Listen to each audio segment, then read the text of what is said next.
Kevin Underwood. Okay. President of the Tippecanoe County Commissioners, Tracy Brown. Here. Jackson Bogan.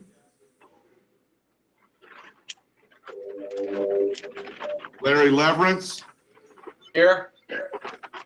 Ron Campbell. Peter Bunder. Here. Cindy Murray. Here. Mike Gibson. Here. Shane Spears.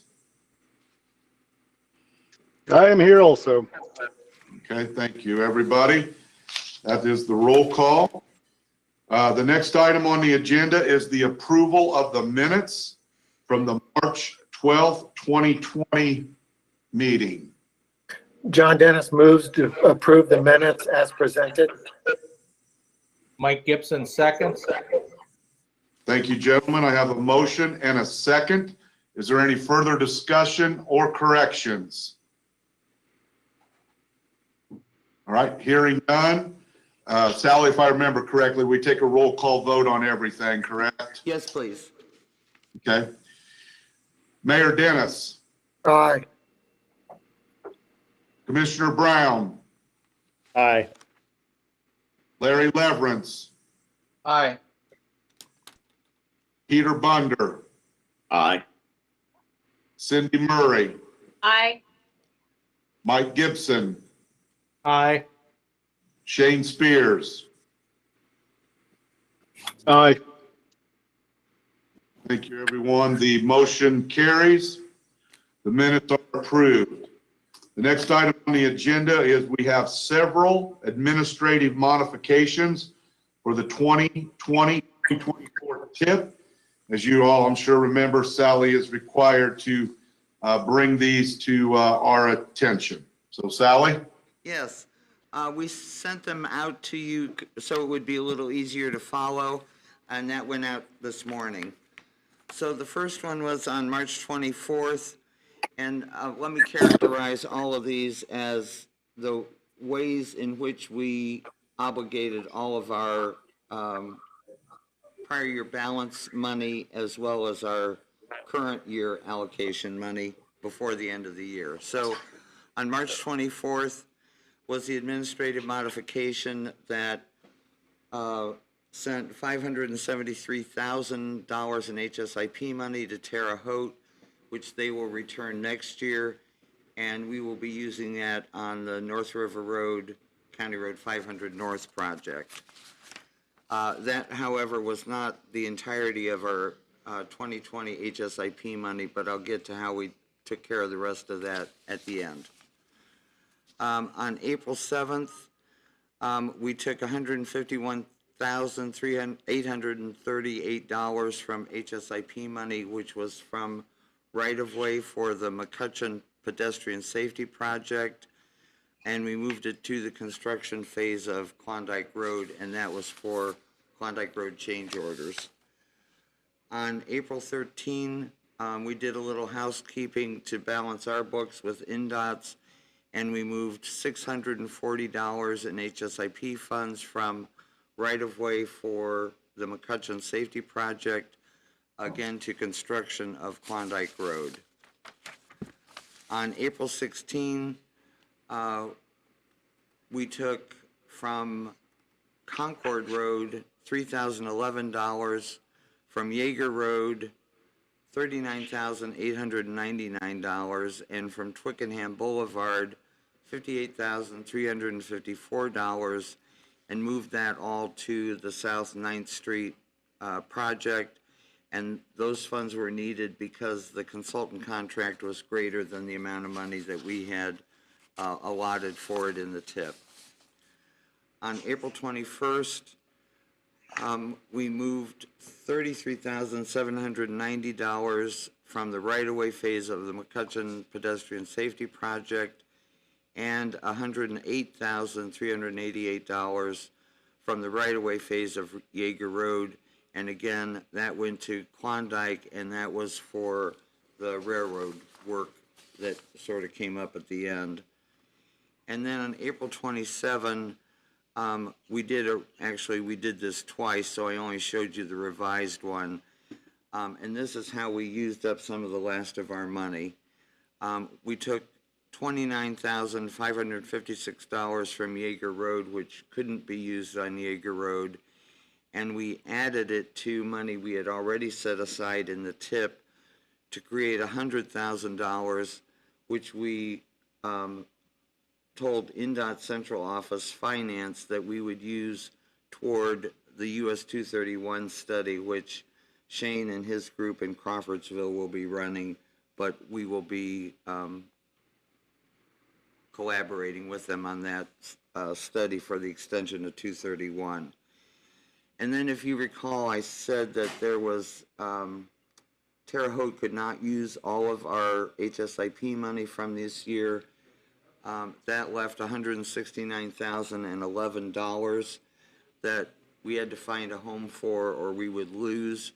So I talked with Kathy Eaton McCallop, who runs the rural program federal funds for the whole state, and she was willing to take that money this year and give it back to us next year, so we have our full amount of this year's money to use in the safety project at 500 North and River Road. So that Doug will get to the last little bit of work that needs to be done to use all our money, but that is the bulk of it, and we're very pleased that this has all worked out.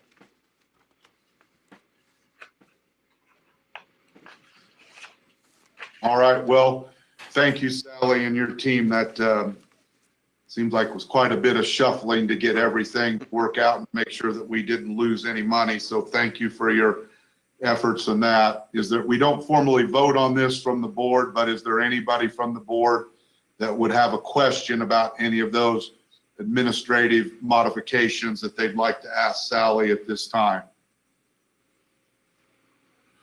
Okay, great. Well, thank you again. The next item on the agenda is the APC progress report. We have the MPO update and then the NDOT 18-month letting list. So I'm assuming Doug's going to be taking those.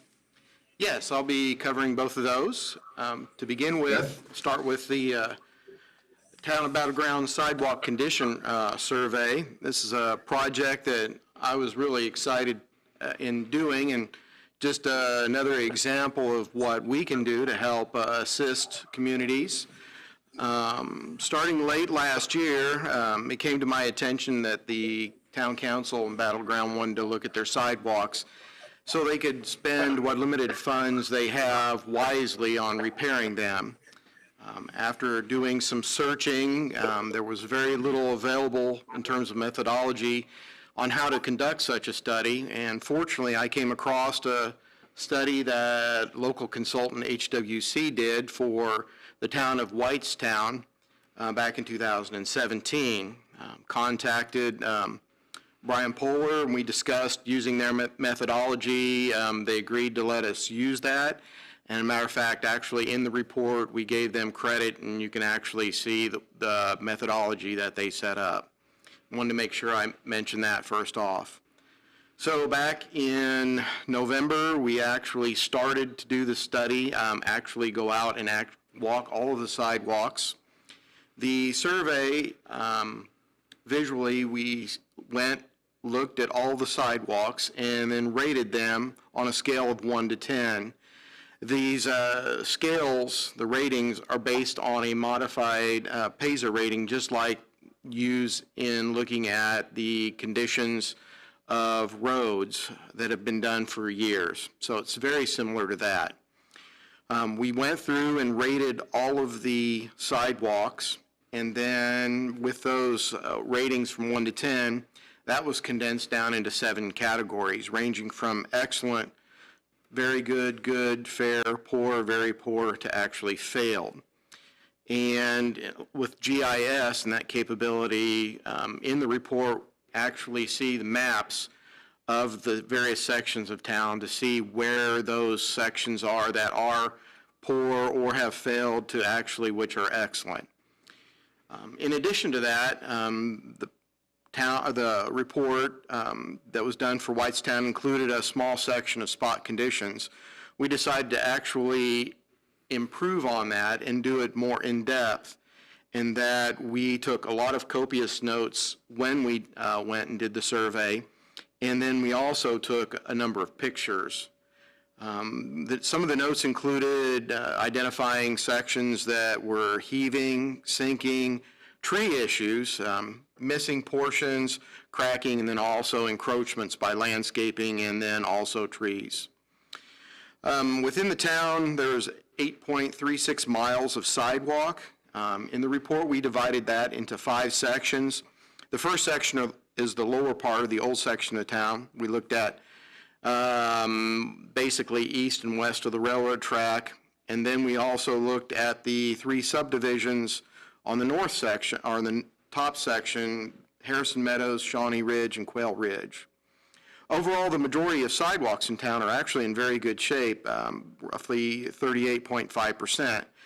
But unfortunately, 1.7% were very poor and 3.3% actually failed. Of course, when you look at the individual sections, you had more failure, more very poor condition within the older section of town, and then conversely on the subdivisions to the west, those had more of the newer sections. Again, GIS was very important and very useful in doing this. The maps included basically showing the conditions, whether they're very good or excellent, so forth. And then we also took a map and then had by each individual section the issues that we noted, whether they be heavy, sinking, heaving, sinking, tree issues or whatnot.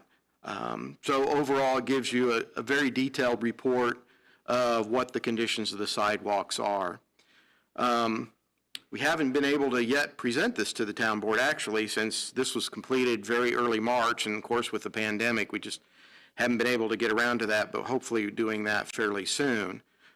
But once again, this is a fairly good report that actually looks at the condition of the sidewalks. Fairly simple to do and to conduct. We were out 5 days doing the whole entire town. And then with the report, which is online, if you care to look at it, it does give you an idea of where the good sections are, where the poor sections are.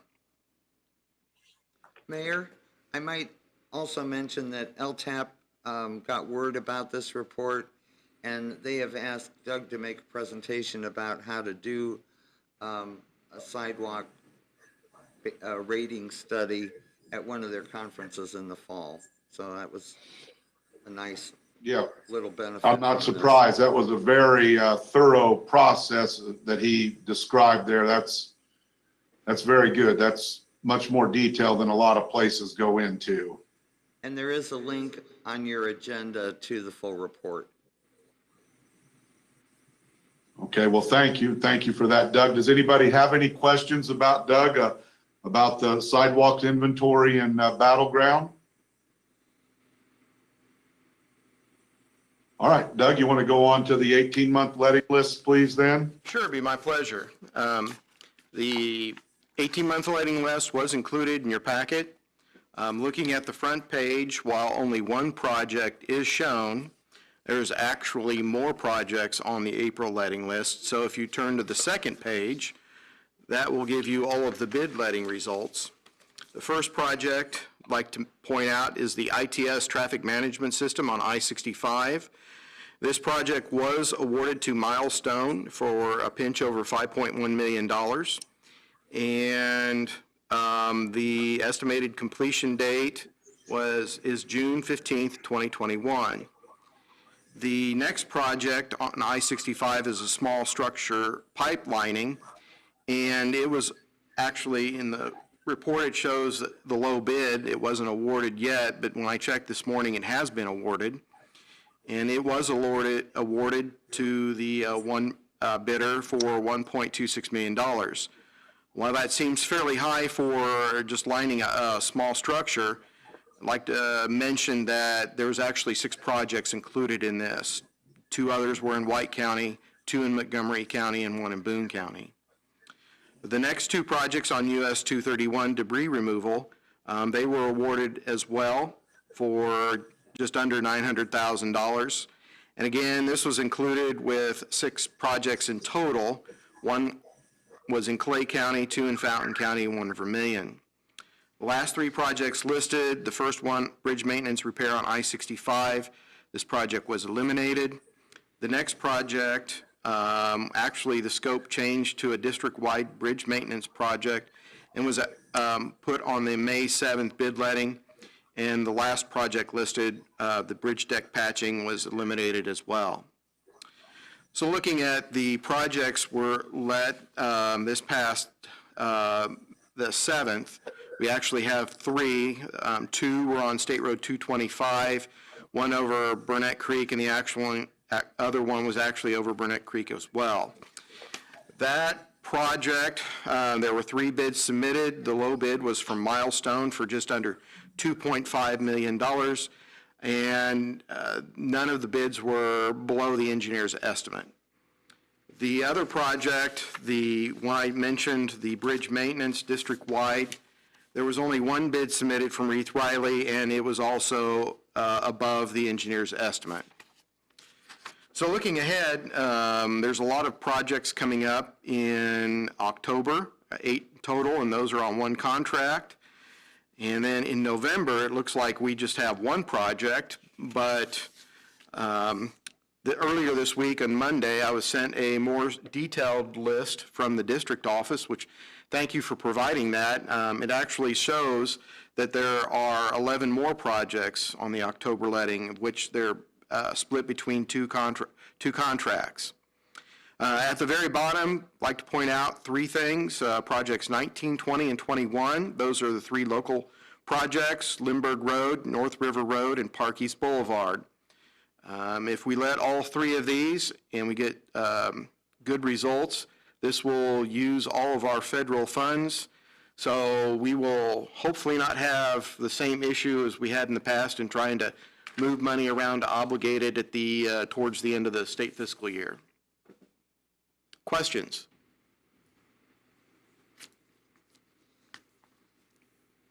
Any questions for Doug? All right. Well, thank you, Doug. We appreciate both those reports. Next item on the agenda that I have here is monthly progress report. And I'm not sure who'll be presenting that. We'll start with Doug at least. Okay. The one-page staff report or table is included in your packet. On top, it shows the information that was provided to us by NDOT for the month. As you can see, there are a lot of obligations, and that has obligated actually a lot of our federal funds. But since that time, there have been additional obligations and FEMA's requests that have been put forward. The balance that was left for Twickenham Boulevard, yes, it was only a little over $2,400. That was actually used for the Twickenham project on the first change order. That was actually taken care of. The next amount that we were looking for, the FEMA's request, and that's highlighted in green, South 9th Street. We did submit that request, and those funds were obligated, and that's the TIP amendment that Sally alluded, or modification that Sally alluded to before. What was highlighted in pink, the Klondike Road, FEMA's request for finally the taking care of those funds. That was done, and that's taken care of. The kind of teal color, greenish color, the $100,000 for the US 231 study, those funds have been transferred. I did find out that for sure this morning. So the balance we have left to address is $140,198. Sally has suggested that, similar to what we did last year, these funds be transferred to a city bus for use in additional bus stop improvements. And Marty Sennett, the general manager, requested or asked if a portion of that, roughly $45,000 total cost could be used for a special software program. Sally thought that was a good idea, so starting next week at the policy board, or the technical committee meeting, we will be processing a TIP amendment to include that project. And once that comes to this board next month and is hopefully approved, then we can ask NDOT to fully transfer the $140,198 to City Bus. And when that is done, we will have obligated all of our FY 2020 funds. Questions? Anybody have any questions for Doug? All right, well, again, thank you, Doug and Sally and your team for your hard work and making all that worked out. That's sounds like a great use, helping City Bus get some new software. And as you know, I'm a big fan of anything we can do to continue to improve the bus stop. So I think that's a great use of the rest of those monies. So thank you very much for all. The next item on the agenda is other business. Do we have any other? I don't have any. Any board member have any business? Sally, did you receive electronically any citizen comments that need to be presented at this meeting? We have not received any at this time. I do believe we are on a 30-second delay though, so if we want to hold off maybe just a little bit, although nothing's come in yet. Okay, I'm timing the 30 seconds. all right, thank you, we'll wait.